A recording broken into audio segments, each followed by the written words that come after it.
Pues bienvenidos sean. Mi nombre es Luis Antonio García Castañeda. Soy consultor, coach ontológico y de vida. Tengo ya un rato trabajando y asesorando, acompañando principalmente a las personas, individuos en distintos ámbitos, ya sea en la parte empresarial, en la parte laboral específica, en el indistinto ramo que sea, en la parte de educación, padres de familia, parejas, etcétera, etcétera. Precisamente en cuestiones que tienen que ver con temas de desarrollo personal, transformacional, logro de objetivos, aprovechar y sacar lo mejor de las circunstancias que tenemos, sobre todo, particularmente en tratándose de eh, a partir de nuestro talento, ¿no?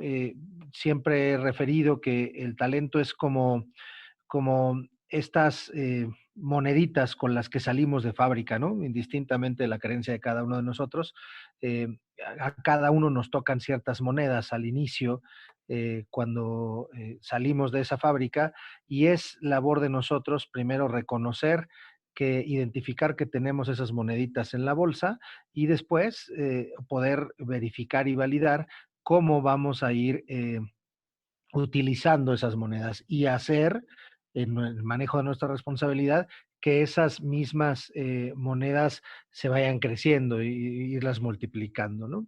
Entonces, pues por obviedad, todos estamos muy al pendiente de lo que está sucediendo, estamos viviendo la contingencia, algunos haciendo home office, el caso de un servidor, otros pues por la relación o por la circunstancia del puesto, de la empresa en la que laboran, pues no hay de otra y hay que ir y hay que estar con las providencias y las, eh, vamos, requisitos necesarios e indispensables, pero todos estamos alerta, algunos a lo mejor también un poco cansados de tanta noticia y tanto a lo mejor pesimismo, otros a la expectativa y vamos viendo cómo se va moviendo esta situación de la pandemia en el mundo y ahora en nuestro país y cuándo ya podríamos regresar a la normalidad y cuánto no.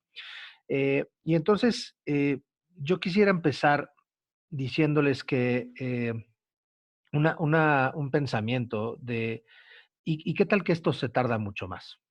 ¿Y qué tal? Ese sería el uno, un primer supuesto. Dos, ¿qué tal que no se tarda más? Pero ¿qué tal que cuando, digamos, regrese a la normalidad del asunto, es decir, podamos reinsertarnos normalmente o salir o regresar, ya no es como era antes? Es decir, que las formas y las mecánicas en las que regresemos nos pidan otro tipo de cosas, nos hagan otro tipo de circunstancias, los esquemas de trabajo cambien, los esquemas de escuela cambien, los esquemas de convivencia familiar hayan cambiado. ¿Qué tal si cuando regresemos ya no somos tan iguales que como empezamos, no? Y esto va a implicar un montón de cosas. Entonces, les decía que esta charla está dividida en 3 actos, y el primer acto le llamo el punto de partido, le quise llamar el punto de partida. No podemos, pensar en nada sin primero no nos damos cuenta en dónde estoy parado. Vamos a pensar que estamos en un bosque o estoy en una ciudad. Y es más, quienes de ustedes, ya sea que sean de la Ciudad de México, es más, ahorita puedan estar en la Ciudad de México o hayan ido a la Ciudad de México, si alguna vez han estado en el metro o en algún lugar que hayan tenido oportunidad de viajar, cuando sales de alguna estación, hay un mapa y entonces lo primero que te, o sea, sí te dice la zona más o menos cercana, pero hay un puntito así más o menos redondo y te dice ahí con letras rojas, usted está aquí. Y ese es lo primero. Lo primero es saber en dónde estoy para poder ir hacia dónde va, hacia dónde tengo que ir, si voy para la derecha, voy para la izquierda, voy para atrás o voy para adelante. Y entonces, por eso quise ponerla así, el primer acto, el punto de partida. Y entonces, de lo que vamos a hablar ahorita es, voy a hacerte una pregunta, ¿qué tipo de colaborador eres? Quiero que pienses muy bien la respuesta. Y lo primero que se te venga a la mente, ¿qué tipo de colaborador eres? ¿Sale? Lo primero que se te venga a la mente, el qué tipo de colaborador eres, se te vino a la mente algo, ¿no? Y entonces aquí voy a ponerte algunos supuestos. Soy responsable, soy el tipo, el típico colaborador hiperresponsable, súper responsable, ¿no? Soy indispensable. Sin mí, la organización se pierde. Sin mí, la organización no avanza. Sin mí, la organización o el área en donde estoy nada más no va a caminar. Soy prescindible y entonces al revés, a contrario sensu, híjole, no, es que hasta estoy preocupado porque ya tiene 2 días o un día que no me piden algo de chamba, se me hace que ya me van a dar las gracias, etcétera, etcétera, ¿no? O soy lento, híjole, soy muy bueno, pero la verdad es que sí soy lento para chambear, etcétera, etcétera. Bueno, lo que hayas pensado, lo que hayas pensado rápido en el ejercicio inmediato de, de la pregunta, ¿qué tipo de colaborador eres? Lo que hayas pensado es una creencia. Y estás bien en lo que pensaste, pero no necesariamente es correcto. Vamos, es tu creencia y así es. Y seguramente hay pues ciertos elementos que apoyan esto que tú hoy por hoy piensas inmediatamente, qué tipo de colaborador soy. Eh, y entonces las creencias empiezan a detonar todo el asunto. Hablábamos de la parte transformacional y cómo aprovechar el talento en tiempos del COVID, pues empezaría desde qué pienso del COVID, ¿no? Por ahí no sé si a ustedes les llegó, porque bueno, ahora en redes sociales se mueve, bueno, tiene muchos años moviéndose todo, pero no se diga con el coronavirus, ¿no? O sea, es una cantidad de memes impresionante. Y entonces me llegó una que la verdad me causó gracia, sobre todo por lo que yo había leído de lo que pasa en el mundo, en donde vienen, ya sabes, las miles de banderitas, ¿no? De los miles de países. Entonces, venía una banderita y decía, es coronavirus, es coronavirus, es coronavirus, es coronavirus, y así miles, ¿no? Hasta que al final llega a la de México y en la de México es, no, el coronavirus no existe, es una invención de los Estados Unidos, es una guerra de los chinos con los Estados Unidos, es un no sé qué, no sé cuánto, es un no sé qué, no sé qué, como si el único país que realmente dudara de la validez o no, o la existencia o no del coronavirus fuéramos nosotros. Y entonces habrá quien diga, sí, sí existe, habrá quien diga, no, no existe, habrá quien diga, es una treta, habrá quien diga, no. Y esa creencia es válida en el sentido porque es tuya. Y eso determina sus acciones, ¿no? Alguien que lo crea y que lo crea muchísimo y que crea desde un punto máximo, esto es una magnitud tremenda, bueno, sale casi, casi con traje de neopreno y como si fuera a hacer una cirugía, ¿no? A regar el jardín. Y alguien que no lo crea sale sin cubrebocas, sin guantes y sin ningún problema y sigue abrazando a la gente y sigue saludando a quien se deje saludar y no tiene ningún problema. Bueno, el tema es que las creencias se dividen en dos. Tenemos dos tipos de creencias, las creencias potenciadoras y las creencias limitantes. En creencia potenciadora te puse este ejemplo. No sé si ustedes ubiquen a la gimnasta que viéndola en pantalla está a su extrema derecha, que es mexicana y que se llama Alexa Moreno. Alexa Moreno, oriunda de Jalisco, del estado de Jalisco, ella se presentó en los Juegos Olímpicos de Río de Janeiro 2016 y en esos Juegos Olímpicos Alexa Moreno pasó a la final de salto de caballo, quedando, me parece que pasaron 12 gimnastas y ella quedó, no sé si entre el noveno y el 11º lugar. Eh, Uno de esos 3 lugares ahí quedó.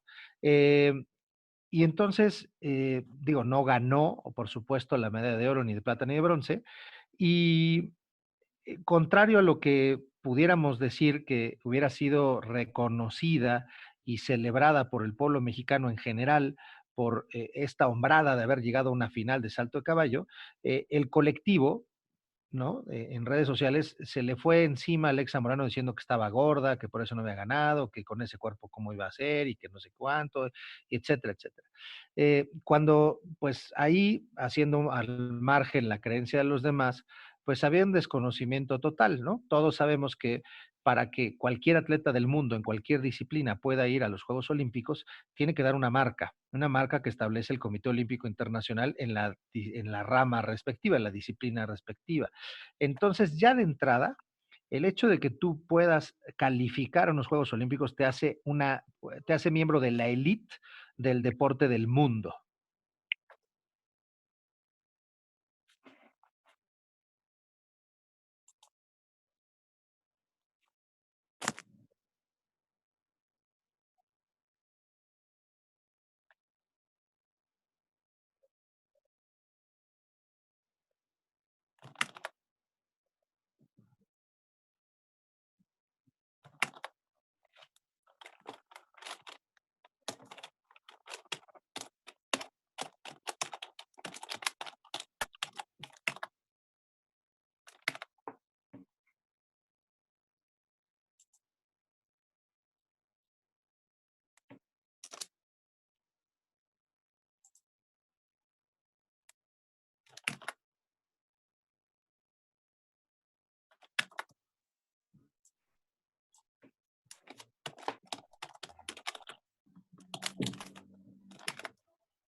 Una disculpa a todos. Tuve un desperfecto aquí con la luz y el internet obviamente se fue. Retomamos. Eh, Estaba yo justo en el ejemplo de Alexa Moreno. No sé si, no me di cuenta, eso sí, tampoco, que en qué momento eh, se fue el internet. Si, eh, eh, eh, Ivette, si me pudieras permitir compartir pantalla. Muchísimas gracias.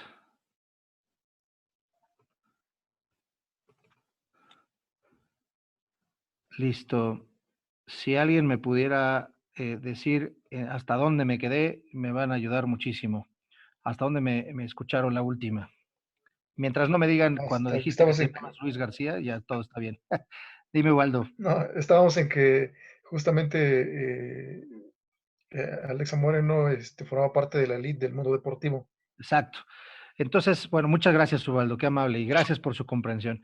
Este, entonces, pues bueno, está entre las 12 mejores del mundo. Y entonces, la creencia de Alexa Moreno sobre de ella misma es tan potenciadora que con todo y que se le fueron encima las redes y se burlaron de ella y pues no ganó y como siempre los mexicanos y para qué van y puras vergüenzas y además está gorda y demás, ella no nada más se mantuvo, que siguió entrenando y al año siguiente, en el 2017, ganó el campeonato del mundo de salto de caballo. Esa es una creencia potenciadora, ese es un ejemplo vivencial de una creencia potenciadora. Una creencia limitante, por otro lado, tenemos ese tipo de creencias. Entonces, si una creencia limitante muy conocida, seguramente todos los aquí presentes lo hemos escuchado, y es esta que dice que el que no tranza no avanza, ¿no? y es una creencia limitante. ¿A qué voy? Díganme, por favor, si esta creencia, alguien, dígame, por favor, si esta creencia es falsa. Quien de ustedes quiera. ¿Esta creencia es falsa? ¿El que no tranza no avanza?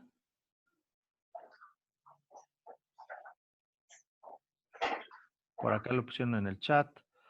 Vamos a ver. Sí, sí es falsa, dice Agustín.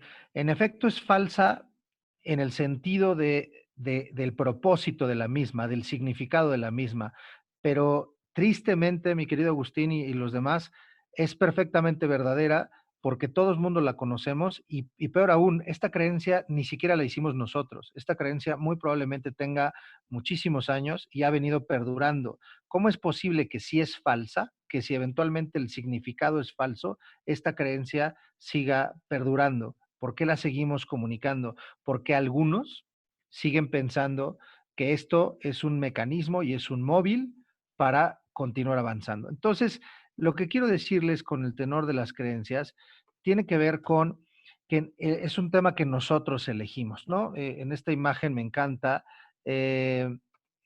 para decirles o recordar cuando nosotros estábamos niños y veíamos a Alicia en el País de las Maravillas, y cuando Alicia se encuentra a Cheshire, al gato Cheshire, y le dice que cuál es el camino correcto, el gato Cheshire le contesta, pues el que tú elijas, hacia, depende de dónde quieras ir, ¿no? Más o menos así le contesta. Nosotros podemos elegir esto, nosotros elegimos el tipo de creencia que nos va a regir, ¿no? Aquí me encanta porque refleja muy bien esto que les decía de qué tanto podemos juzgar al de tercero, al de segundo, al que quedó en cuarto. Abajo de todo hay muchas cosas underneath, dicen los gringos, abajo que no observamos y que hay N cantidad de historias en todos nosotros, ¿no? Y que hacen y cómo van conformando las creencias. Entonces, aquí vamos a hacer un ejercicio muy sencillo. Por supuesto, no los voy a observar, pero me encantaría que lo pudieran hacer.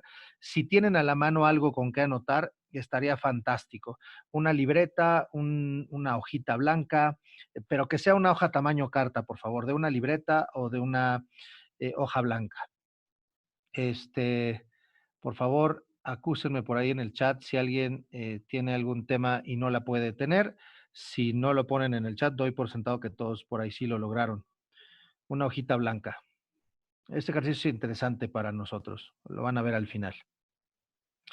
Bien, vamos a pensar que ya la tenemos. Entonces, yo voy a decir una serie de presupuestos, de situaciones, de ideas, de conceptos, de enunciados, y lo que tú tienes que hacer es, si me pueden ver en el recuadro, yo voy a hacer el ejemplo, es que aquí tengo la hoja, y es que por cada presupuesto que yo diga y que tú lo hayas pensado, que en verdad seas totalmente honesto, honesta, y tú lo hayas pensado, esa hojita la vas a doblar, ¿sabes? La doblas perfectamente. Vamos a pensar que digo otro, ese no, pero después vuelvo a decir otro, la vuelves a doblar. Y así nos vamos hasta donde quede, ¿sale? Voy a decir 10 supuestos. Entonces, si los 10 supuestos, todos los 10 los has pensado por lo menos una vez en tu vida, pensado, no se diga comunicado, ¿no? O sea, es pensado o comunicado, lo vas a doblar. Sin ninguno, pues la hoja deberá de quedar totalmente extendida, ¿sale? Entonces, voy con el primer supuesto y el supuesto dice, no tengo recursos suficientes. Piénsalo desde el punto de vista de tu vida personal o bien desde tu área de trabajo, desde la empresa en la que trabajas, desde los trabajos en los que has tenido. Uno, no tengo recursos suficientes. Si sí, lo has pensado, un doblez, a la mitad. Siguiente, debería de contar con más presupuesto. Y es que siempre al área tal le dan más presupuesto, a nosotros nos tienen más castigados, nunca nos dan presupuesto. No, hombre, si tuviera presupuesto, pídeme lo que quieras, pero con los 3 pesos que me dan, etcétera, etcétera, ¿no? Ahí si es así, otro doblez. No tengo tiempo. Es que no tengo tiempo, quieren todo. Es que no me da tiempo. Claro que quisiera hacerlo, pero no tengo tiempo. No me da el tiempo. Siguiente presupuesto. Está muy lejos. Hijo, es que está súper lejos. Está complicado. Siguiente, es muy complejo, ¿no? Eso es súper difícil, ¿no? Es muy complejo eso. Siguiente, ahí otro doblez, si lo hemos pensado. Nadie me ayuda. Es que nadie me ayuda, no se involucran, ¿no? O sea, tengo que estar haciendo porque la gente no se involucra. Todo lo quieren para antier. Híjole, es que no planean. Deberían de pedir las cosas con orden y de forma correcta. Mano. Nada más me piden las cosas y ya lo quieren para antier. Si no lo hago yo, nadie lo hace. Es que tengo que hacer yo las cosas, si no, nadie las hace. De veras, es increíble. Otro doblez, si lo he pensado. ¿Por qué tengo que enseñarles? Cuando yo entré a mí, ¿quién me enseñó? No, que se rasquen con sus uñas. No tengo tiempo. O le enseño a los nuevos, o le enseño ese cuento o saco mi chamba. No se puede. No, es que, ¿por qué tengo que enseñarle yo? Que lo haga otro. Y la última es, eso a mí no me toca. No, ese es del área tal. Eso le toca a administración, eso le toca a contabilidad, eso le toca a recursos humanos, eso le toca a desarrollo, eso le toca a mercadotecnia, eso es de ventas. No, eso es de manufactura, eso a mí no me toca. ¿No? Eso es recepción, eso es cobranza. A mí, ¿qué me tiene que ver? Eso le toca a otro. ¿Listos? ¿Ya tienen sus 10? Bueno, ahora van a dejar la hojita, como haya quedado, ¿eh? Vamos a pensar que la mía quedó más o menos. Yo sé que si algunos tuvieron de esos 10 8, pues los últimos dobleces les costó mucho trabajo, pero vamos a pensar que la mía quedó, hasta la voy a apretar con los dientes, así. ¿Sale? Y ahí la voy a dejar, así la voy a dejar un ratito. Y ahorita lo vamos a retomar, ¿vale? Seguimos entonces. Muchas gracias para si lo hicieron. Entonces, ¿qué creencias tengo de como colaborador o de mis colaboradores? ¿Qué creencias tengo de los directivos, de los jefes, de los gerentes, de los jefes de departamento, ¿no? Es más, ¿cuántos de nosotros a lo mejor no en su momento iniciamos o entramos a la empresa? Tal vez si somos propietarios, pues cuando fundamos la empresa, pues éramos todólogos. Eh, o ingresamos y hemos ido escalando y al principio tenía unas creencias del puesto inmediato superior al mío y después cuando lo ocupé me empezaron a caer los 20 y, ay, en la torre, esto ya no está. Bueno, ¿cómo es la anatomía de una creencia? ¿Cómo se conforman las creencias? ¿Cómo podemos distinguir esta parte? Y el tema es que lo distinguimos, nos cuesta tanto trabajo. Hay una alegoría que me gusta mucho citar cuando hablo de estas creencias o de las creencias, que va de la siguiente manera. Resulta ser que se mete un buzo a bucear en el mar, entonces está buceando y mientras está buceando se encuentra un banco de peces. Y entonces se acerca a los peces y ve a dos pececitos que están nadando así frente a él. Y entonces el buzo muy amablemente y muy cordialmente, porque es muy educado, era muy educado, les dice, ¿qué tal pececitos? ¿Cómo están? ¿Qué tal el agua? Y entonces los peces se le quedan viendo al buzo, muy serios, ¿no?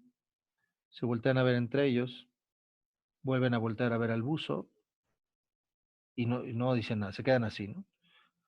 Y entonces el buzo dice, "Uy, pues, qué payasos, los agarran en mal momento, no han desayunado", y se va el buzo.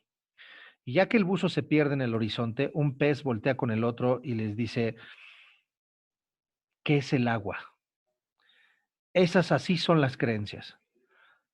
Son tan fuertes y tan arraigadas que ni siquiera nos damos cuenta que las tenemos. Solamente nos impulsan inclusive nuestro pensamiento, de tal suerte que la creencia puede ser tan fuerte que ni siquiera nos damos cuenta de nuestra estructura de pensamiento. Es decir, no ni siquiera llegamos a revisar el por qué pensamos como pensamos, ¿no? Nada más lo hacemos. Y tal vez pueda estar atonado a partir de una creencia. Y entonces, ¿cómo son esas creencias? Si tomáramos una creencia y hiciéramos una disección, como lo que tienen ahorita en pantalla, ¿cómo se vería? Bueno, pues me gusta ponerla en escalones y lo primero que pasa son historias, suceden eventos, algo sucede, algo pasa que observamos, que vivimos, que escuchamos, pero que lo percibimos por completo, nos llegó. Es más, puede haber sido una narración que no fuiste testigo, pero te cimbró tanto que queda esa historia aquí registrada, ¿no? Entonces voy a poner un ejemplo. Vamos a pensar, este ejemplo me gusta mucho porque todos en su momento, ya sea que tengamos hijos o fuimos menores, ¿no? Fuimos niños. Resulta ser que casi en todas las familias está la famosa tía Cuquita, ¿no? Que es la tía que vive solita y que es ya una tía muy grande. Y entonces tú tienes un hijo o tú eras un niño chiquito que tienes no sé, 5 años, y entonces tus papás te dicen, hijo, Luisito, vamos a ir a ver a la tía Cuquita. Y entonces ahí vas a ver a la tía Cuquita, y cuando llegas a ver a la tía Cuquita, eh, pues resulta ser que es una casa de una señora tan grande en edad que pues los muebles hasta huelen a viejito, todos llenos de plástico, no hay televisión, por supuesto no hay cable, hay un radio nada más, y entonces pues llegan tus papás, se sientan con ella y empiezan a hacer la plática de remembranzas de cuando eran chicos y de que si la tía Coquita les platica de su mamá o del papá, es decir, de tu abuelo o tu abuela, y tú como hongo sentado en el sillón te pones la aburrida de la vida, digo, estoy hablando en un caso que puede ser general, aquí a lo mejor alguien dice, pues el niño qué mal, debería de no voy por allá, nada más vamos a pensar que el niño se aburrió, ¿no? Y entonces el niño genera una historia terrible. Cuando sale de ahí dice, hijo, qué espanto, qué aburrida me puse. ¿Qué creen que va a pasar la siguiente vez que los papás le digan a Luisito, Luisito, vente, vamos a ver a la tía Cuquita? Pues Luisito va a detonar a partir de ahí una creencia y va a creer que todo hogar de un adulto mayor es y más o menos igual, huele más o menos igual y es aburrido. Y eso automáticamente le va a detonar una emoción. Y entonces la cara de Luis va a ser así, ¿no? No quiero ir a la casa de la tía Cuquita. Y eso va a provocar acciones. Y entonces puede provocar que Luisito se emberrinche, Luisito se enterque, Luisito invente, Luisito haga algo con tal de evitar que vaya a casa de la tía Cuquita. Y eso va a producir un resultado. Los papás lo van a regañar, los papás lo van a castigar, Luisito de Tomás va a tener que ir a la casa de la tía Cuquita, lo que gusten y manden. Y entonces el resultado pues tiene a Luisito García de una manera determinada. Pero entonces vamos a regresar la historia, porque todos hemos escuchado esto que Einstein decía, ¿no? ¿Quieres resultados diferentes? Entonces haz acciones diferentes. Y entonces, si nosotros cambiamos la acción, fíjense cómo fue avanzando la pirámide. Si nosotros nos regresamos a la acción, entonces yo les preguntaría, ¿necesariamente tendríamos resultados diferentes? Alguien que quisiera opinar, por el chat o por audio, como quieran. Si me regreso solamente al escalón de acciones, ¿voy a tener resultados diferentes?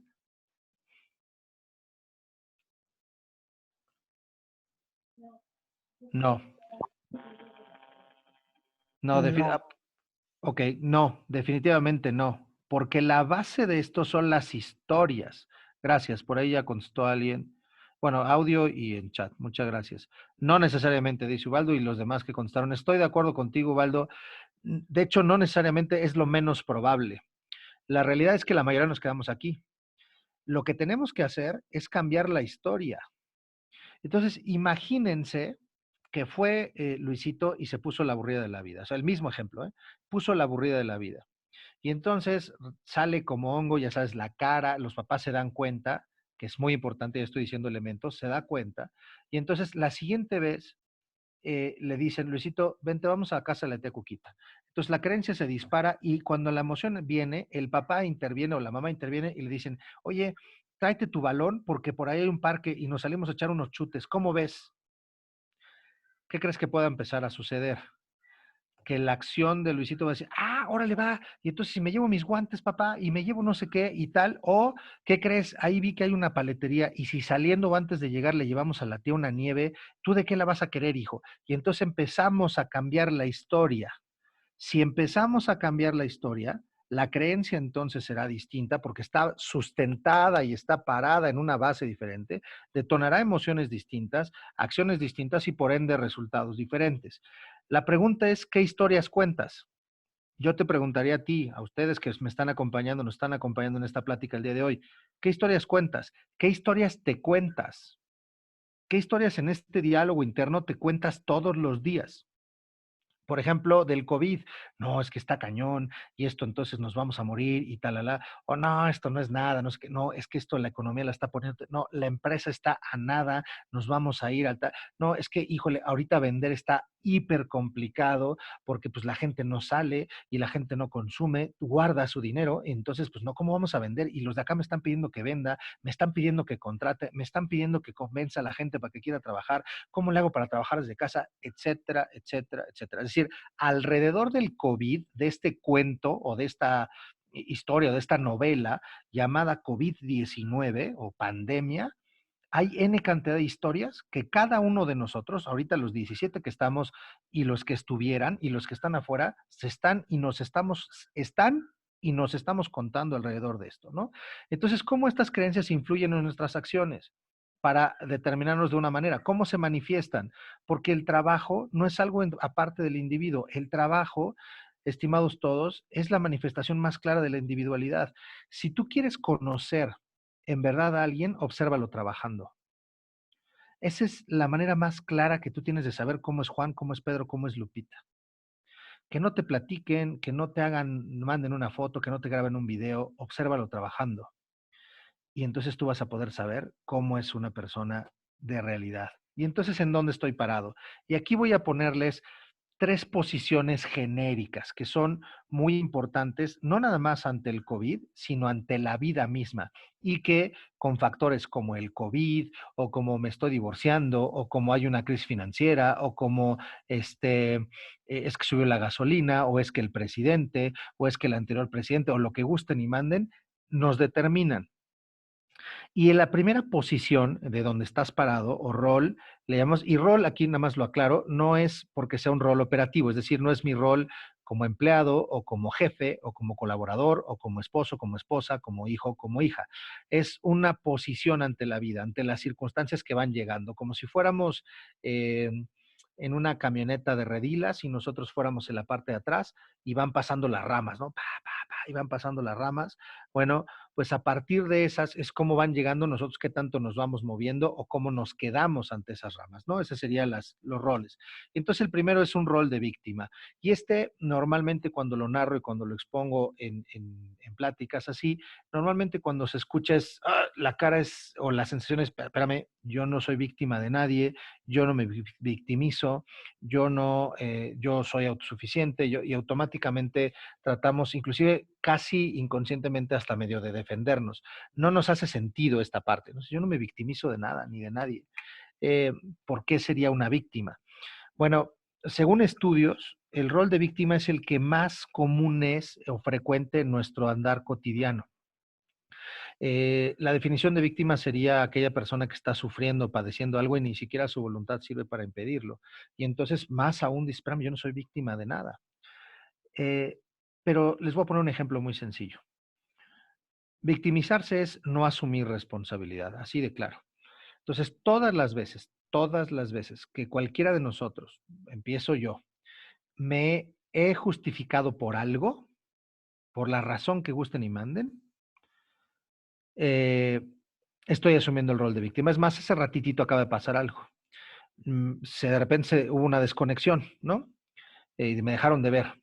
Y entonces cuando comenzamos yo les comenté, es que se fue la luz. Y entonces como se fue la luz, perdí el internet, disculpen, ya estamos de vuelta. De tal suerte que en la literalidad de lo que acababa de decir, no es mi culpa, es culpa de la luz. Entonces, sorry, es culpa de la luz. Vamos a pensar que esta fuera una plática de la que dependiera mi vida, de la que dependiera el futuro de mi familia, de la que dependiera mi futuro. Y sé desde el principio, o debí de haber sabido desde el principio, que el factor de la luz con la conexión del Internet es un tema importante. Y si de aquí dependiera mi vida, entonces yo debí de haber conseguido una planta de luz para garantizarme que jamás, bajo ninguna circunstancia, la conexión se hubiera perdido. Pero al momento que yo pienso y además verbalizo, es que se fue la luz, pues no es mi culpa, es culpa de la luz. Voy a poner un ejemplo todavía más común. Cuando alguien llega tarde y el pretexto, la justificación más común, ¿cuál es? Es que había tráfico. Entonces no es mi responsabilidad, es culpa del tráfico.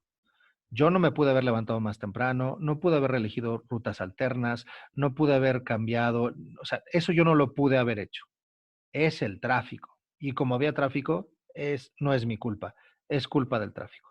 Y así puedo darles N cantidad de ejemplos. ¿Por qué no lograste tus objetivos? Es que se divorciaron mis papás, es que tuve que empezar a trabajar desde joven, es que pónganle el pretexto que quieran, la justificación que quieran. Es rehuir a la responsabilidad y victimizar, diciéndome yo no podía hacer algo diferente, es culpa del otro, ¿no? Eh, una de las creencias limitantes más comunes y en donde nos hacemos víctimas más comunes precisamente con el tiempo. Uno de los que les puse allá atrás en el ejercicio de su hojita que está ahí doblada, yo estoy casi convencido que de todos los que están ahorita en el foro, la gran mayoría, por lo menos con el tema de no tengo tiempo, debieron de haber hecho por lo menos un dobles. Es uno muy común, la creencia de no tengo tiempo, no me alcanza el tiempo. ¿Y qué creen? Si el día tuviera 72 horas, no nos daría tiempo. Es decir, soy incapaz de pensar que podría empezar a administrar mejor mi tiempo y que si lo empezara a administrar, podría tener mejores resultados. No, simplemente no tengo tiempo, no me da la vida para poder hacer eso. Es decir, no me puedo organizar mejor, no puedo priorizar, no puedo ser selectivo en mis actividades, no puedo optimizar cosas, no puedo pedir ayuda, simplemente no me da tiempo. El siguiente rol se llama de espectador y como la imagen lo muestra, pues sí, es estar sentado observando y haciendo juicios. Y entonces este es otro también un poco más común, ¿no? Aquí ya no eres tan irresponsable porque te tienes que hacer responsable de los juicios que emites, sobre todo si los comunicas o los externas, pero este es muy común, ¿no? Voy a poner 2 o 3 ejemplos infinitamente comunes. El más inmediato es cuando trabajamos en una organización, la que gusten y manden, es más, puede pasar y seguramente pasa o ha sucedido en todas las de ustedes, en el que un subordinado hace un juicio sobre su jefe o jefa inmediata superior. Es que eso está mal, están decidiendo mal, deberían de hacer esto, deberían de hacer el otro, deberían de hacer aquello. Y somos, bueno, le damos las 10 y las 20 a nuestro jefe o a nuestra jefa. Nada más porque el otro jefe no se ha dado cuenta, si no ya nos hubiera puesto en esa posición. Y de repente estamos en esa posición. Y cuando estamos en esa posición, ampliamos el panorama de esa posición que la otra persona sí podía ver y decimos, es que esto no se podía por esto. Es que no está tan fácil porque hay que ver esto y hay que ver esto y hay que ver el otro, porque desde donde yo estaba no lo podía ver, pues ya que estoy aquí ya puedo ver todo. Muy pocos, ojalá hayan sido o sean algunos de ustedes, pero muy pocos son aquellos que hacen el juicio y además colaboran. Es decir, oye, eso está mal así, así, ¿cómo te puedo ayudar? O van y lo externan, oye, eso está mal, creo que y entonces aportan la idea. Esto debería ser así, así, así, porque sí, así, y esto va a generar un problema. La gran mayoría nos quedamos en el juicio y lo comentamos en petit comité. Eso es el trabajo. No se diga la política. Bueno, el presidente que esté en turno, el que sea, píntenlo del color que quieran.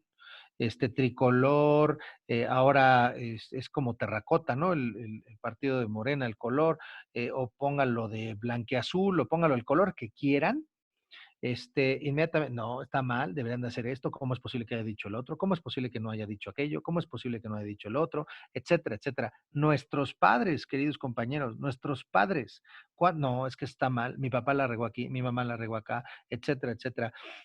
Vamos, siempre lo pongo porque me da mucha risa, el director técnico de la selección nacional, ¿cómo es posible que no lleve a Raúl Jiménez, si es el romperredes número 1? ¿Y cómo es posible que ponga una alineación 4-4-2? Debería de jugar con 3 volantes, con 3 defensas, un solo líbero y con 2 contenciones para que haga un recorrido.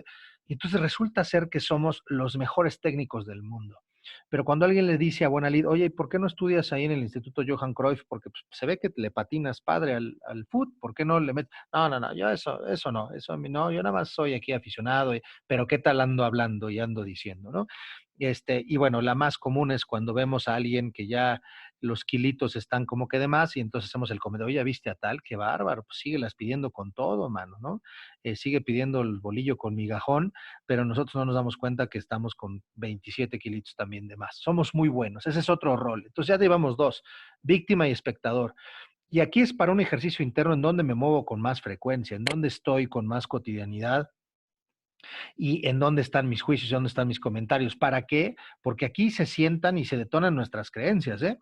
Y finalmente está el rol de actor y como tal es la ventana que nos daría salida, es la posición correcta. Y el rol de actor es aquel que está parado solo en el escenario de su vida y asume que el 100% de las cosas que le pasan o le han pasado en la vida son su responsabilidad. Y entonces aquí ha habido mucha gente que me dice, no, Luis, no, no, no, hay cosas que son fortuitas y yo qué culpa tengo, ¿no? La verdad, dame un ejemplo. Y entonces me dice, voy manejando en Toyocan, cinturón de seguridad, dos manos en el volante, velocidad correcta, voy en carriles centrales, no llevo manos libres, no voy hablando por teléfono, no llevo el volumen alto del radio y de repente llega un baboso por atrás y me choca, ¿yo qué culpa tengo? Y entonces aprovecho siempre ejemplos como ese para darles la siguiente respuesta. Lo que nos diferencia a unos seres humanos de otros no son las cosas que nos suceden, sino cómo reaccionamos a las cosas que nos suceden. Dentro del foro hay ahorita 17 personas y a lo mejor dentro de estas 17 habemos 3 que somos hijos de padres divorciados y que eso pudo haber tenido un impacto muy fuerte en nuestras vidas y el resultado de la vida de los 3 fue diferente por las decisiones y las posiciones que tomamos ante ese hecho más o menos similar. No quiero decir igual, más o menos similar. Y así tenemos, a todos nos gobierna y nos ha gobernado el mismo o los mismos presidentes. A todos nos han afectado o beneficiado las políticas económicas de los presidentes que hemos tenido. Cómo reaccionamos a las circunstancias en las que estamos o nos suceden es lo que nos determina, porque asumo mi responsabilidad, no lo justifico y no digo es culpa del presidente, es culpa del clima, es culpa de mi jefe, es culpa de la economía. Esta es mi realidad, esto es lo que tengo que hacer. Y ese es un punto de arranque importante. Eso es cómo te ves. ¿Qué historias te cuentas y cómo te ves? Porque decía Anaïs Nin que no vemos las cosas como son, vemos las cosas como somos. Díganle, por favor, de veras, por favor, díganle, traten de convencer a ese rinoceronte que ese cuerno o esa como piedra que se ve, porque literal se podría ver como una piedra, en el cuadro que está pintando no existe. Y es justo el ejemplo que daba hace rato. En la creencia, el que no tranza no avanza. Ese cuerno sí existe, pero no existe en la realidad de lo que está pintando el rinoceronte, ¿estamos de acuerdo? Es decir, si nosotros lo viéramos desde los ojos de todos los demás, más no del rinoceronte, esa piedra o cuerno en el panorama del árbol no existe. Lo podríamos ver perfectamente bien, como se ve en la imagen. Sin embargo, si lo vemos solamente a partir de los ojos del rinoceronte, hazle ver y hazle creer e insístele al rinoceronte que ese cuerno no existe. Y entonces se vuelve más complejo. Bueno, ¿cuántos cuernos o cuántas piedras de esas tenemos en el camino? ¿Cuántas hay frente a nosotros que nos van viendo, nos van diciendo esa realidad? ¿Cuántas historias hay en nuestros trayectos que nos van diciendo esa realidad? Y de esa forma percibimos nuestros talentos, de esa forma percibimos las posibilidades. Entonces, yo quiero preguntarte ahorita si ya sabes qué tipo de colaborador eres. Empecé preguntándote eso, ¿no? Entonces, este es en dónde estás parado, pues hay que saberlo, hay que revisar en qué rol te encuentras, hay que retarnos, hay que capacitarnos, hay que actualizarnos y disfrutar, porque la vida se trata de disfrutar. Hace no mucho, una persona convaleciente que estuvo muy cerca de visitar el otro lado, me decía, no, yo tengo que cuidarme y me voy a quedar para luchar. Y entonces yo la verdad pensé en lucha, desgaste, ¿no? Y le dije, oye, es más, se los voy a platicar, no es cualquier persona, es mi señor padre. Y entonces esto fue hace un año y le dije a mi papá, papá, te amo como no tienes una idea. Y por supuesto que quiero que te quedes. Yo no quiero que te vayas, quiero que veas a tus nietos graduarse de la universidad y demás. Pero, y perdón la expresión, le dije a mi papá, neta, neta, neta, neta, neta, neta, papá, si te vas a quedar a luchar, no te quedes. Quédate a vivir, a disfrutar la vida, porque la vida se hizo para eso, no para estar luchando en una odisea terrible. La vida se hizo para disfrutarla, en momentos buenos y malos. Y no estoy vendiendo tarjetitas Hallmark, pues se trata de lo malo, entonces lo aprovecho y aprendo, y entonces sirve. Si no, y nada más lo sufrí, pues entonces no sirvió, ¿no? Entonces, ahora dime, ¿ya sabes qué tipo de colaborador quieres ser? Vamos al segundo acto. Este es un poquitín más o menos en la misma duración, el último es mucho más corto. La transformación a partir de aplicar el talento, ¿no? Y entonces les voy a contar una historia rapidísima para quienes de ustedes les gusta el fútbol, a lo mejor conocen la historia de este equipo que tengo aquí, que es el Chapecoense de la Liga de Brasil. Bueno, el Chapecoense tiene una historia formidable porque es el único equipo de fútbol en el mundo que logró la siguiente hazaña. Este equipo jugaba en la cuarta división de Brasil Y entonces juegan el torneo del año, es campeón, sube a la tercera división, y ese mismo año que sube a tercera división, es campeón y avanza al siguiente año a segunda división. Y ese mismo año que avanza a segunda división y es campeón, y entonces pasa a una que sería como la primera A en México, bueno, la extinta primera A, o la división de abajo, la de ascenso de la mayor, y entonces vuelve a ser campeón y pasa la liga mayor ahí en Brasil se le llama el Brasileirao, entonces pasa al Brasileirao. Y entonces, por la inercia que llevaba, todo el mundo decía, bueno, los ojos del mundo futbolístico estaban en el Chapecoense, entonces va a ser campeón y va a lograr algo inédito, ¿no? Entonces no fue campeón, pero quedó en cuarto lugar y le dio el derecho de participar en la Copa Sudamericana de Fútbol, que es una copa como la Libertadores de América, que juegan entre los equipos de las distintas ligas de Sudamérica, que quedan entre el tercero y sexto lugar, más o menos, dependiendo del país. Y entonces, pues fueron eliminándose, ¿y qué creen? El Chapecoense fue avanzando y fue avanzando y fue avanzando hasta que llegó a la final de la Copa Sudamericana. Y llegó a la final para jugar contra el América de Cali en Colombia. Y entonces juegan el primer partido, quedan 0-0, perdón, sí quedan 0-0 en Brasil, y entonces, pues tienen que viajar para el siguiente partido hacia Bogotá.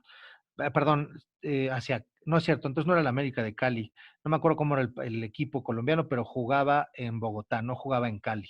Y entonces, para llegar a Bogotá, Colombia. Y entonces, el dueño del equipo era dueño de una línea aérea. Ellos tenían, ¿cómo se llama? Atlético Nacional, Fernando, muchísimas gracias. Es más, hasta si ya digo algún error, algo equivocado, me ayudas, mi querido Fernando. Jugaban contra el Atlético Nacional. Entonces, pues van hacia Bogotá y el dueño insisto, del equipo era dueño de una aerolínea y además piloto. Y entonces él, pues piloteaba el vuelo. Cuando despegan, esta es la última foto tomada del equipo y los compañeros de esto en el avión. El copiloto le hace referencia al dueño y al piloto, le dice, oye, no vamos a llegar con esa gasolina, ¿no? No es probable que no lleguemos. Y entonces el cuate se aferró, aparentemente se aferra y dice, no, sí vamos a llegar. Pasan por La Paz en trayecto, porque esto del Chapecoense jugaba en una parte de la frontera sur de Brasil, casi con Uruguay. Y entonces, perdón, casi con Paraguay. Entonces tenían que sobrevolar La Paz. Entonces, cuando van acercando La Paz, el copiloto, esto se sabe porque el copiloto pidió autorización al aeropuerto de La Paz para que los dejaran aterrizar. Ahí yo no sabía que, por ejemplo, si tú en tu plan de vuelo, tú tenías, por ejemplo, del aeropuerto tal de Brasil al de Bogotá, tú tienes que aterrizar en ese aeropuerto. Si vas a aterrizar por la razón que sea en otro aeropuerto, tienes que pagar un derecho, pagas un dinero, ¿no? Y que no debe de ser cualquier cosa. Entonces le dice, oye, pues vamos a aterrizar aquí para recargar la gasolina, el combustible del avión. Y entonces el cuate dice, no, sí llegamos. Total, se siguen y para cuando llegan a Bogotá, pues ya llegaban así en nuestros coches con ese botoncito prendiéndose, ¿no? Entonces piden permiso para aterrizar, llegan así, perfecto, pero el aeropuerto de Bogotá les dice, sí, pero espérame porque tengo un tráfico brutal, entonces sobrevuela el aeropuerto para que en lo que te asigna una pista para que puedas aterrizar. Y entonces pues ya no alcanzó el combustible. Y este es el resultado del avión del Chapecoense. Fallecieron la gran mayoría de los jugadores, aproximadamente un 90% de los jugadores, cuerpo técnico y demás, por supuesto el piloto, etcétera, etcétera, ¿no? Eh, Fue algo que, esta es la ceremonia en la que en Brasil se hizo el Atlético Nacional en un gesto deportivo maravilloso, porque este evento por supuesto, conmovió al mundo deportivo, del fútbol específicamente.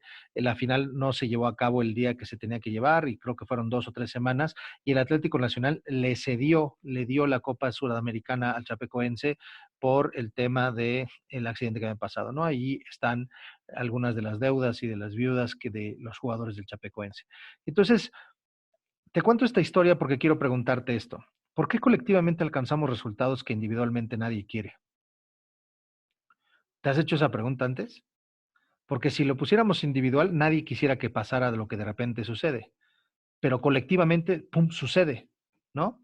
Y no se trata a partir de lo que vimos hace rato de decir, ah, pues es que es culpa de Ramón, o es culpa de Luis, o es culpa de tal, o el área tal, y entonces caer en no es mi culpa, es culpa de los demás, ¿no? O lo que decía, eso a mí no me toca, etcétera, etcétera. Y entonces aquí hay una posición, y aquí quiero, esto se los voy a poner a partir de la teoría de Ohm, de Otto Scharmer, de, de que habla de liderazgo, pero aquí la quise aterrizar a ver de cómo podemos aplicar el talento. Estas moneditas, ¿se acuerdan que les dije al principio? Esta morralla que traemos cuando salimos de fábrica, ¿esta cómo la ponemos? Y entonces tenemos dos posiciones. En la gráfica o en la pantalla lo van a ver arriba y abajo. En la parte de arriba está tristemente, la que es más ordinaria, la que es más común, la que está sustentada solamente en nuestras creencias y no hay cuestionamientos detonantes, no hay posibilidades posteriores, ¿no? Entonces se da una situación, es decir, una historia, esto que les platicaba, un evento. Y eso produce una descarga en nosotros, ¿no? Una emoción o algo, una reacción. Y entonces lo primero que hacemos es no lo veo. ¿Por qué? Pues aquí lo explico el no lo veo. Ah, sí, ya sé cómo es. Ah, eso se hace así. Eso se hace así. No, no, no, claro, no te alarmes. Eso siempre pasa. Es así de esta manera. No, no, ¿cómo crees? Eso no es. No, no. Oye, Luis, pero es que me dijeron que los mercados. No, por supuesto que no. Ni investigo. Eso no fue, eso no es. Y me monto en mi macho y no lo veo porque tengo un colmillo retorcido, nadie sabe más que yo, esta es mi área, yo tengo 20 años trabajando aquí, pues esta es mi empresa, ¿qué van a saber más de nosotros? No, hombre, tú ni estudiaste esa área, yo sé más de esto. Póngale el enunciado que ustedes quieran. Y eso se llama la voz del juicio. Inmediatamente hago un juicio, ¿se acuerdan de los roles anteriores? Inmediatamente hice un juicio y digo, eso no va a suceder. Y entonces nos cegamos. Pero esto avanza y entonces la gente o alrededor o circunstancias y nos invitan a que por lo menos medio abramos los ojos, pero entonces me enterco y me empecino y digo, no, porque no, porque no y porque no. Imagínense al CEO de Blockbuster, ¿no? Ya fue Netflix a decirle, oye, pues te vendo mi plataforma. No, oye, ya fueron mucha gente, oye, no podrá ser que, los imagínate dos, tres cabezas por ahí. No, es que eso no va a pasar, y eso no va a suceder, y esto es moda, y esto está mal, y eso no va a ser. Y eso, la terquedad se llama la voz del cinismo. Y entonces, dentro de mi misma terquedad me vuelvo cínico y digo, no, eso no va a pasar, y hazle como quieras. No, tan mal, eso no es, yo sé, pues, no conoce lo que yo conozco, o lo que nosotros sabemos, ¿no? Y finalmente, si la gente o si la inercia va hacia allá, entonces me impongo y llego a poner la típica que cuando todos nos llegaron a aplicar en algún momento cuando éramos niños, cuando nuestros papás nos decían, porque soy tu padre y se acabó. Y entonces en las empresas, todos los aquí presentes sabemos que organigrama mata todo, ¿no? Así como en el póker, el póker mata todo o la flor imperial mata todo, pues aquí el organigrama mata todo y entonces me impongo. Y si soy el gerente, o soy el jefe de piso, soy el director general, o el coordinador de recursos humanos, o el que Gutsi mandes, me impongo y digo, así es y se acabó, háganle como quieran. Y al que no le guste, mira, se puede ir muy lejos. Y esa es la voz del miedo. No es algo que coraje, no, es el miedo. Es, híjole, no sé cómo, ya, hazle como quieras, es así. Pues no tengo argumentos ya para hacerlo, ¿no? Porque esos ya pasaron y no tuvieron validez en las dos anteriores. Esto entonces implica una situación en la que empiezo a manipular la situación, empiezo a manipular el entorno y entonces eso genera un abuso, porque ya no involucro, ya estoy abusando totalmente de la mucha, poca, regular autoridad que pueda darme el puesto, mi conocimiento, mi experiencia o la suma de las tres. Yo alguna ocasión le decía a un ex compañero con el que tuve la oportunidad de colaborar que uno de nuestros peores enemigos en muchas ocasiones, es más, juega un rol en ambos sentidos, es nuestra experiencia. Nuestra experiencia puede jugar a favor y puede jugar en contra, dependiendo qué tanto la cuestionemos. Es como el éxito. Uno de los peores enemigos de Kodak fue su éxito. Es decir, siempre nos ha ido bien, no va a pasar absolutamente nada, y pues bueno, todos sabemos esa historia, ¿no? Y esto no implica responsabilidad, porque nada más estoy diciendo así se acabó, y obviamente genera un resultado, ¿no? Y entonces vamos a poner esto en la voz del piloto y dueño del equipo del Chapecoense y de la aerolínea. No, si llegamos, si llegamos, si llegamos y si llegamos. Yo no voy a pagar un peso más, si llegamos y si llegamos. Y pues bueno, ahí está el resultado de la historia. Ahora les voy a contar otra historia. Todos los aquí presentes, no sé, porque no veo sus caras, pero no sé si hay gente infinitamente joven aquí, pero la gran mayoría estamos, estoy seguro, conocen o vieron o alguna vez compraron en estas tiendas, que para los que somos más longevos, antes de ser gigantes se llamaban tiendas blanco. Bueno, Gigante era una tienda de supermercados y mucha gente piensa que lo que le pasó a Gigante es que quebró, porque desapareció y de repente veíamos un montón de Sorianas en su lugar y nos enteramos, pues quebró y entonces Soriana la compró. Lo que no sabemos realmente es que eso no fue lo que sucedió. Lo que sucedió realmente es que Grupo Gigante tenía sus tiendas, pero el área de mayor expertise, y ojo aquí con el talento, fíjate, fíjense, ojalá aquí puedan transminarlo, transportarlo de la forma en la que quiero que les quede claro a ustedes. Eh, Dijeron, a ver, nosotros operamos y hacemos muchas cosas, pero lo que mejor hacemos de todo, lo que mejor hacemos es la parte de los almacenes y suministros. En eso nadie nos gana. Nadie maneja el inventario, los almacenes y las cadenas de suministro mejor que nosotros. Esa es nuestra parte y nuestro fuerte. Ahí está nuestro talento. Y alguien dijo por ahí, que no necesariamente fueron los jefes, dijo por ahí, oye, ¿y si hacemos ese que sea nuestro core de negocio y aquello que no nos es tan rentable, se lo damos a otros? Esos otros nos pagan una muy buena lana por eso. Nosotros nos especializamos aquí, pero amarramos este talento con la otra operación. Es decir, que nos compre Soriana, pero le ponemos en una línea chiquita en la parte de abajo y le decimos, nosotros, sí, cómpranos en una N cantidad de miles de millones de pesos, pero nosotros nos vas a pagar a nosotros por administrarte, llevarte tus inventarios, almacenes y tu cadena de suministros. Y como nadie es tan bueno como nosotros, van a decir que sí, porque para ellos es un engorre, hasta van a decir, ay, qué bueno.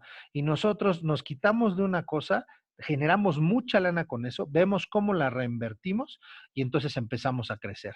Y bueno, no sé si se acuerdan hace algunos años cómo estaban los restaurantes Stocks y hoy por hoy el boom que tomaron los restaurantes Stocks y el alcance que tuvieron, pues pertenecen al grupo Gigante.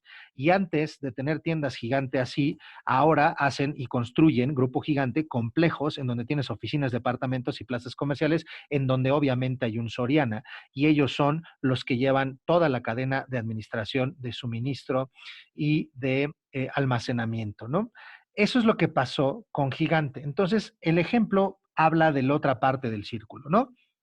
De esta teoría de Otto Sherman que les digo, de la teoría U. Y entonces se da la situación.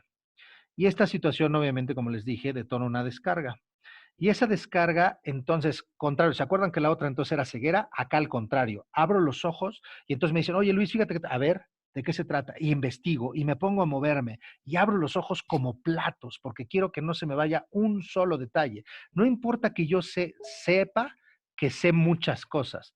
Lo que primero que sé es que me faltan muchas más por saber. Esa sería la primera noción de conciencia de lo infinitamente sabio que podría ser alguien, es la cantidad de conocimiento que me falta por tener. Es decir, o dicho en otra palabra, el tamaño de ignorancia que tengo, ¿no? Y entonces veo, y esa es mente abierta. Entonces primero la abro. Y entonces llegó Juanito, el del almacén, que está escalafonariamente hablando en mi organigrama, 17 puestos abajo, 40 áreas a la derecha.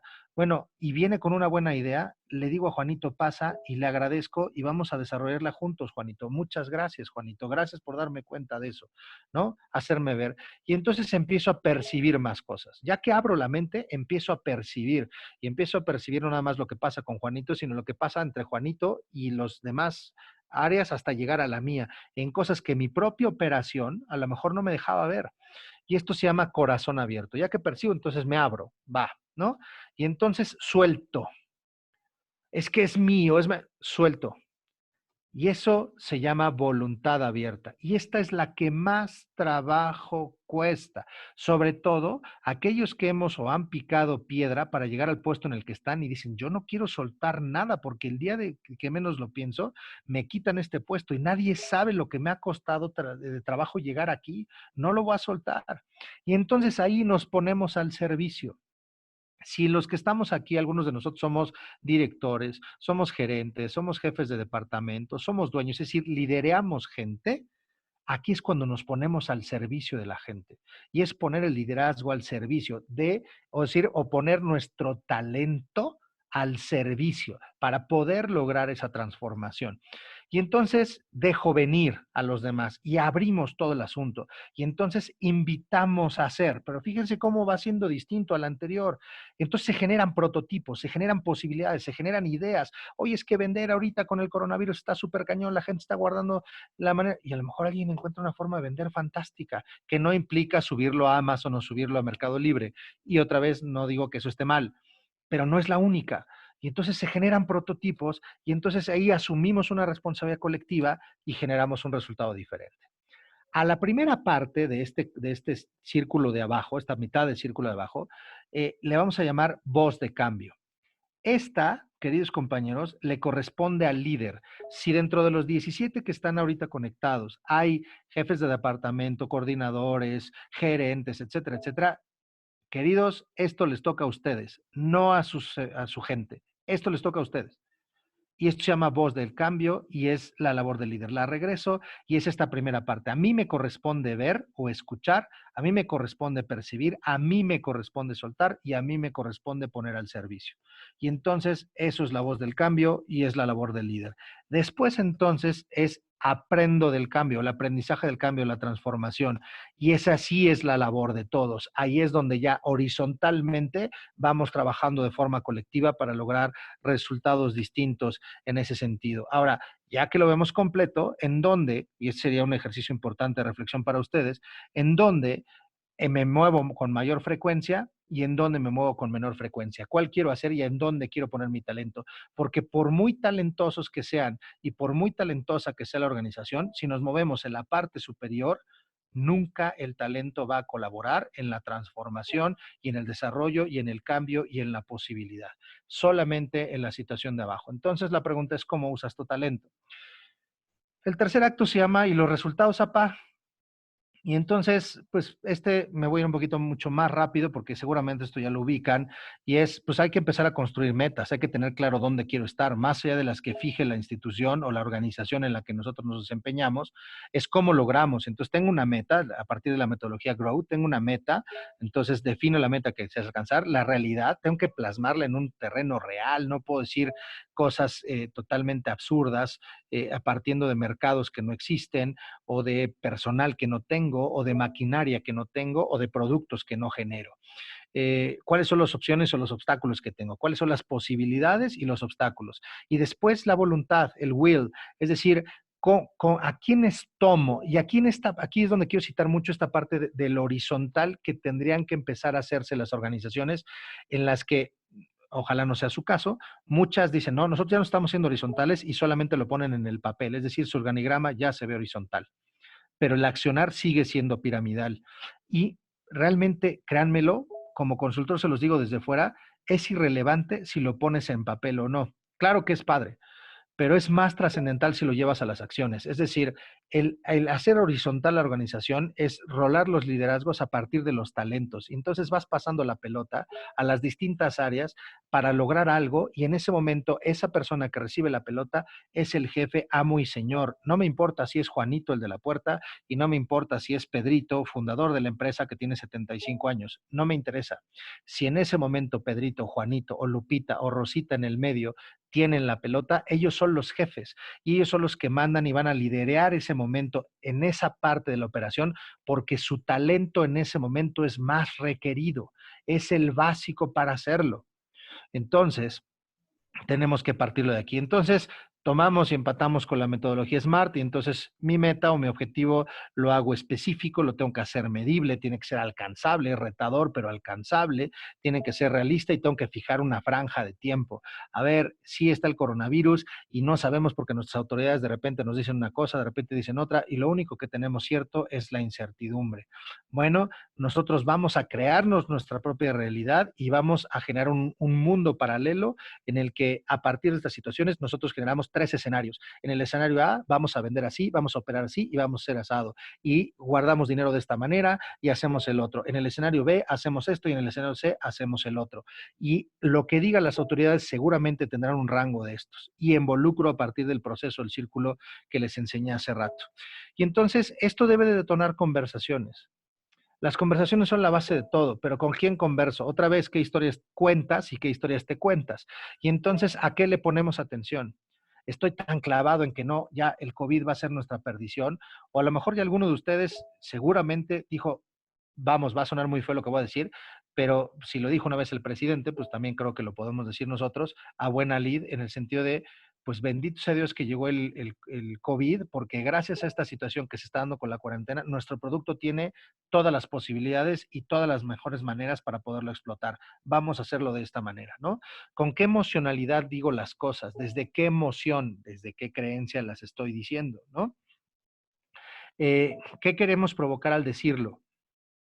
Cuando digo las cosas y cuando converso con mi jefe, con mi compañero, con mi subordinado, con mi colega, ¿qué quiero provocar? Cuando digo las cosas, ¿qué quiero? No nada más las digo porque sí. ¿A qué acción convocamos o nos convoca? Cuando lo digo, ¿qué quiero entonces que suceda? Si tengo que tener clara mi intención, ya lo dije, ¿qué espero que suceda? Y esa también la tengo que decir. Yo espero que esta reunión haga y produzca tal cosa. Yo espero que esto que te estoy diciendo produzca y empate esto, o nos acerque, o nos ayude a encontrar soluciones, o etcétera, etcétera, o conocer tu talento, o me encantaría que acerques tu talento, etcétera, etcétera, ¿no? ¿Qué emociones creo que despertará en el otro?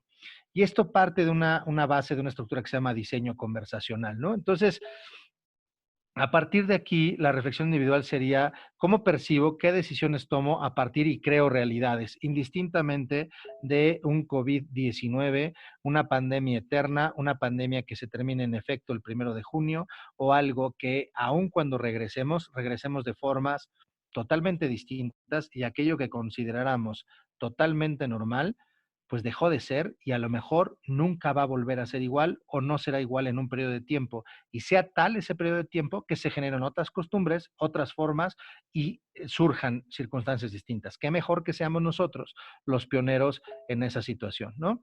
Y entonces, ¿cómo formulamos las metas? Pues bueno, ya les puse metodologías, entonces aquí lo podemos ver muy fácil en este cuadrante, que está muy sencillo, ¿no? Lo que tienes y lo que deseas, pues es tu talento, lo irrenunciable, lo que debo conservar. Eh, en lo que no tienes está claro que es lo que busco en la meta, lo que no deseas es lo que debo de abandonar o modificar, y lo que debo de evitar, que no lo tengo, pero que no deseo, ¿no? Eh, para ponerlo más fácil y construirlo más sencillo, hay una frase que decía este gran pensador, que a mí un cuate que sigo mucho y seguí mucho en sus ideas, y el cuate decía lo siguiente: es saber, más importante que saber lo que tengo que hacer, más importante que eso es saber lo que no tengo que hacer.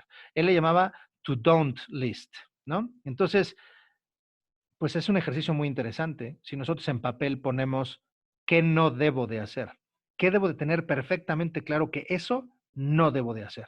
Si fuéramos en ese camino, como lo ponía al principio de Alicia en el País de las Maravillas, y ya Chesire me dijo qué camino quieres, y ya decidí que la izquierda, bueno, y si tengo la posibilidad de tener un mapa, pues entonces yo en el mapa voy a trazar qué cosas no las voy a pisar y no me voy a ir por ahí. Y si no tengo la posibilidad de tener un mapa, entonces me voy a detener a investigar para saber cuáles son los riesgos de los pantanos, qué tipo de ropa necesito, etcétera, etcétera, para si tengo que pisar, pisarlo con cuidado o estar prevenido. Entonces, saber lo que no tengo que hacer es rey antes que saber lo que tengo que hacer, porque por eliminación me lo determina, ¿no? Entonces, ya casi para cerrar mi participación, yo quiero pedirles, y me encantaría que pudiéramos cerrar el ejercicio que les pedí hace rato, no crean que se me olvidó.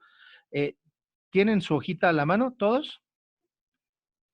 Entonces, si la tienen, voy a hacer, si me pueden ver en la imagen, van a desdoblar la hoja, y entonces en el ejemplo que yo puse, pues a mí me quedó, voy a recortar el pedacito de los que está dividido la hoja, y entonces me queda un pedacito de este tamaño. A mí me quedó un pedacito, en el ejemplo a mí me quedó un pedacito de este tamaño.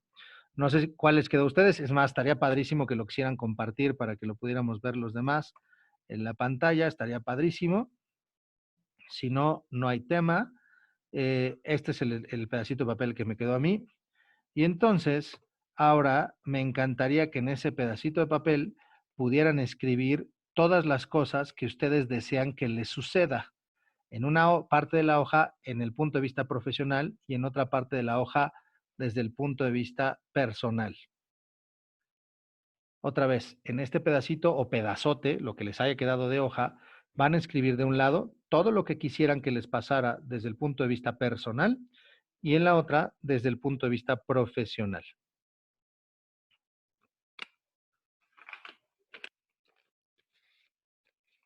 Y tal vez en algunos de los casos de ustedes se podrán dar cuenta, ya en este ejercicio muy sencillito, cuál es el problema con las creencias limitantes. Porque las creencias limitantes fueron las que nos dejaron ese pedacito de papel. Si nosotros manejamos la mente abierta, el corazón abierto y la voluntad abierta y buscamos cuestionar las cosas y hacer y buscar o volcar cambiar las historias para generar más creencias potenciadoras que limitantes, les firmo que ustedes no van a tener un lienzo de una hoja de tamaño carta, sino van a empezar a generar lienzos tamaños cartulina, tamaños rotafolio o tal vez un rollo de tela tipo parisina en el que aviéntalo y se extiende como ustedes quieran. Y ahí podrán escribir, redactar y hacer lo que ustedes vean, ¿no? Me gustaría que sea la conclusión de mi participación en el sentido de, si ustedes aplican el talento a partir de estas posiciones, esta morralla con la que traen, no nada más va a crecer, sino que al combinarla con las demás van a generar una riqueza interminable. De mi parte, entonces, pues es nada más decirle, ya tienes las creencias, ya tienes el proceso de transformación, ya tienes el proceso para obtención de resultados, que ahorita lo pudimos ver en esta charla, pues entonces ahora dime, ¿cuál es tu pretexto? ¿No? De mi parte, compañeros, pues es todo. Agradecerles muchísimo el favor de su atención, el que hayan estado conectados, el que me hayan escuchado, el que hayan colaborado. Ojalá hayan hecho el ejercicio, está padre. Y entonces abriría ahorita micrófonos o bien el chat para preguntas, para comentarios, sugerencias, lo que ustedes gusten. Somos y soy todo oídos.